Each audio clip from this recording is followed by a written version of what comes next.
Oh my. All right. Well, we're hanging out, and I was like, hey, we should make YouTube content. And our friend Colin has something that's kind of cool that you had out at the range earlier today. It's like, hey, I think the YouTube people would be interested. Because outside of Die Hard, I don't know how much you see the gun in the movies, or I never really see them in real life. So, what do you have? We have a Steyr AUG, as the proper term would go, but everyone calls it an AUG. This is the standard one. We don't have a mag in it because they're loaded, but the waffle one is definitely the way to go. What is the waffle one? The waffle mags. Oh, it has waffle mags. Waffle mags, yeah. It's the proper Steyr mags. Because don't those take also, like P-Mags, don't they make like an AUG variant? Or am I getting that wrong?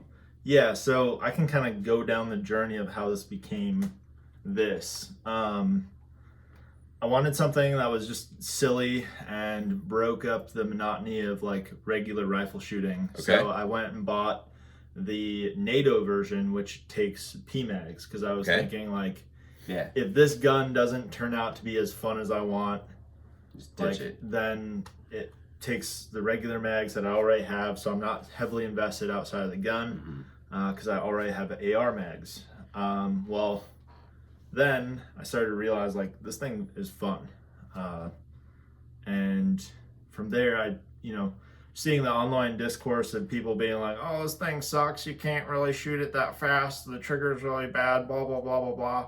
And we were talking on the range earlier, like the thing I've noticed from shooting this in competition, I have shot this in one match, which was pretty fun, plan on doing more, and just practical shooting in general, is the tendency that people have with this gun is, since all the weight's in the center of the gun, they start to tense their firing hand super hard, and then that makes this trigger feel even heavier. I'm not saying it's a geyser trure, but it's not bad though. Not I would as say bad it's as probably people what, make it. 4 pounds. I was gonna say 4 or 5 pounds. It's fine. With a little bit of like creep or travel. Yeah. Before it breaks. It's like a Glock trigger on a rifle, and it was fun. Yeah. So I kind of like took that to heart, and seeing people like talk about it, and I was like, all right, I'm gonna go post a bill drill, and I did like a sub 2 bill drill. I think it was like a 1.8 maybe, or something that most people haven't seen with this particular rifle. And at the time I had a standard one, which the manual of arms on the original standard, which takes the AR mag, has a really wonky manual of arms since it doesn't have the bolt catch. So instead of being able to just release the bolt like you do on the standard, the NATO, you have to strip mag, reinsert mag, and then while this is like the bolt's locked back, you have to pull this loose charging handle, release the bolt, and it's super wonky. But by posting like, hey, this doesn't suck that bad, like just practice with it, I got in touch with someone at Steyr who eventually helped me get the waffle mag version, which if you're gonna just buy this straight up, this is the way to go. And it's the most aesthetic one. So why is that the way to go? Just because it has the bolt catch on it, the waffle mags. Oh, I see what you're saying. Yeah, so on the that would be what I would on want. the NATO one, this is just it just has a mag release right here. Okay. They did release a stock that's NATO that has the mag the bolt release now, but you don't get, from what I've seen, they haven't released it as the full gun. Okay. So unless you want to spend the money to buy the full gun and then buy the one with the mag release, then it's kind of an expensive route. All right. So that's where the standard with the waffle mag takes the cake. Let's talk through these things and why people find them to be interesting. So this is a Bullpup. Yep. Isn't that still true of this, of the Steyr? Yep. Okay, so I think the interesting part for most people is that all the good stuff basically is back here. The trigger's up here. So if you have like a 16-inch barrel, it still looks really short and more like an SBR. Is that fair? Yeah. So like comparative, Because of having the action so far back and where the barrel starts. this is about the same length as a 10.3 AR. without a can, or a super small can. And that's a 16-inch this is gun. a 16-inch gun. So it's not an SBR or anything like that. Nope, it's a full-length barrel. So like this Oof. is a full 16 inches. Dude, you look like the bro from Die Hard when he's putting that thing together, getting ready to go hunt down John McClane on the roof. And then the other, I mean, this is a military weapon essentially, because it was designed for the Austrian military. So like the breakdown and the user friendliness of this gun is pretty wild. This rides on those little. Yeah, so you have essentially this little rod system in here. The bolt system, it looks similar.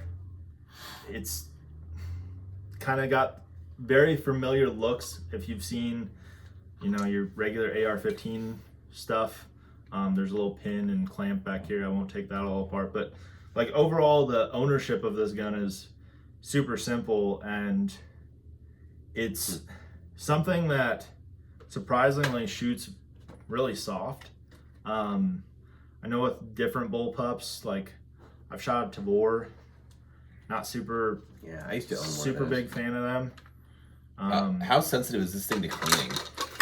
I don't think I've seriously cleaned this thing at all, and I probably have 2,000 rounds through it by now. Okay. What about the barrel? Like removing the barrel and dropping it, snapping it back in. Obviously, your optic is attached to the receiver. Yeah. But any like zero issues, or have you? So, I mean, these are not like a precision rifle or anything like that. So, I mean, the groups are going to be what you would expect of like a service rifle. It's like a 2 MOA gun. Yeah, probably. it's 2 or 3. Two MOA is probably about where it stays consistently. But as far as like taking it on and off, no, I haven't noticed any changes or shifts in the zero.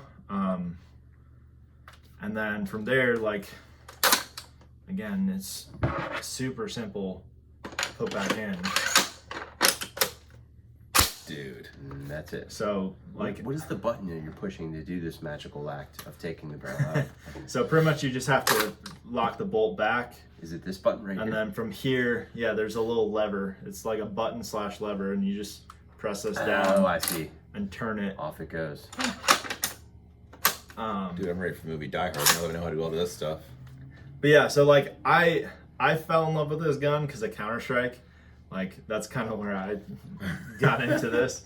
I was like, dang, this thing's cool. It's the only headshot. It's the only gun that you have any zoom on. That's not an op or a scout. For those in the know. You know, you know. But CS:GO. Yeah, overall, like, again, silly gun, but I can kind of dive into the parts about this and kind of reiterate the stuff that we were talking about on the range. The other thing we talked about on the range, or the question I had, was the left eject thing. Yeah. Because me shouldering this thing on my left shoulder, shooting it left-handed, it looks like it would not be very compatible with me. You would essentially eat a bunch of brass. And in order to switch this over, this is another thing that the standard with the waffle mag does that I don't believe either of the NATO versions do, is be able to swap. So if you are a lefty and you want one of these, then you pretty much have to get the standard and then swap it over. So the difference, and that I may be wrong, there might be another piece, but my understanding is you have the right-handed bolt and the left-handed bolt, and then you have this little cover on the stock. So if I wanted to be able to shoot this wrong like Joel, I would have to get the other bolt. I'd have to take this ejector deflector. Stick it on the other side. Yeah, stick that on the other side. So it's a part that the gun doesn't come with. It's at least a couple $100 to get a different bolt. Yep, and then I'd take this little warning that says don't fire the gun with the wrong bolt and flop it on the other side. Okay. And then I would eject left. How's felt recoil on this compared to like a gas gun, like a 14.5 or 12.5 or whatever? Honestly, since the stock is so beefy, and Probably eats a lot of the recoil. And since you have the weight in the back with the mag, the felt recoil really isn't much.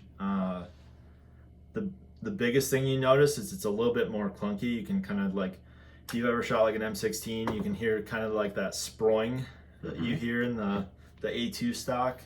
It feels similar to that because you have that big mass running across this back polymer piece. But overall, like, I mean, it's one of the more soft rifles that I've shot. I will say I have changed the gas plug, so this is the suppressed version. So I am running the slightly different plug. This is like $100, and then I just store the regular one in the back of the stock. I thought that was meth in there. Yeah, Baggie of something. Yeah. So this gun is very good for those who have an addiction that they don't want people to know about. Makes sense why you'd have one. You can hide your dime bags or your extra gas in the back. Okay. So from there, I can kind of talk about some of the parts too. Yeah, if you want to. So the one thing that I was telling Joel, like if you are to do this autistic route, the one feature that really sucks out of the box is the standard sling loop. So it's a QD attachment. It's the pin that I just took the buttstock plate off with. The one that is included spins. So if you have a sling on it, it just wraps that thing up like a coil. Yeah, that stinks. And turns it into an absolute mess. So Corvos Defensio is who makes this anti-spin adapter. From there, I think the brass deflector, again, probably comes in on the second area that I would upgrade, just because the way this ejects brass has a tendency of going straight back. So this is actually doing a job, and you can see that this gun has actually been shot because there's residue of brass there. It's not just talk.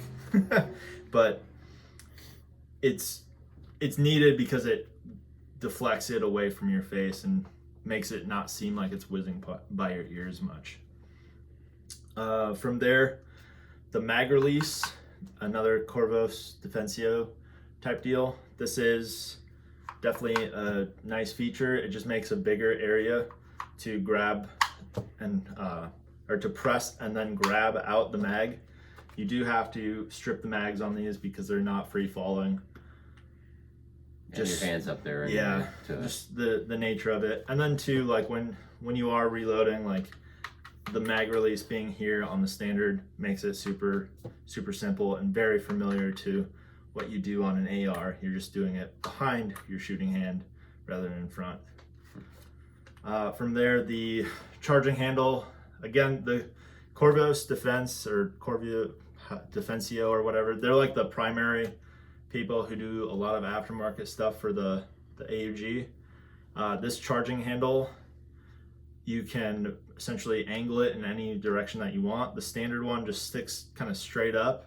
So if you have not so much this optic, since this is flat, but like when I've had an EOTech on it with the standard one, you ram your knuckles. Yeah, if you do need to lock it back fully for like some administrative purpose reason, it really sucks because now you're like pulling it back and then you have to like try and fingertip it to get flat. Dude, very cool. Yeah, so rail, I mean, this is just another feature that I wanted a light on it. I just like shooting at night, so being able to, you know, add the Underworld rail, Axon SL with the mod light on the side, and overall like a very shootable rifle and short little tiny package. Yeah. That's kind of cool, and it's something different, something you don't see a lot of. So that was interesting to talk about. Yeah. Dude, cool. Very cool. All right. Well, appreciate them to take the time to talk through this thing. Bam. You have this thing posted all over your Instagram too, if I'm not mistaken. Oh yeah. So if people want to see it. Oh yeah. You want to drop your Instagram handle? That way people can just DM you directly. They can bang your line, so to speak. Yeah, if you want to bang my line and talk some shit about AUGs, it's Colin_Underdoll. Super easy to find, maybe. Perfect. No, sounds awesome. Yeah. Cool. I think this was good. It was an interesting gun, at least. Something I didn't know anything about. So I figured as long as I was going to ask you questions, I might as well get paid to do it. So that's why we're putting it on YouTube. All right. Well, appreciate you guys watching. Have a good day.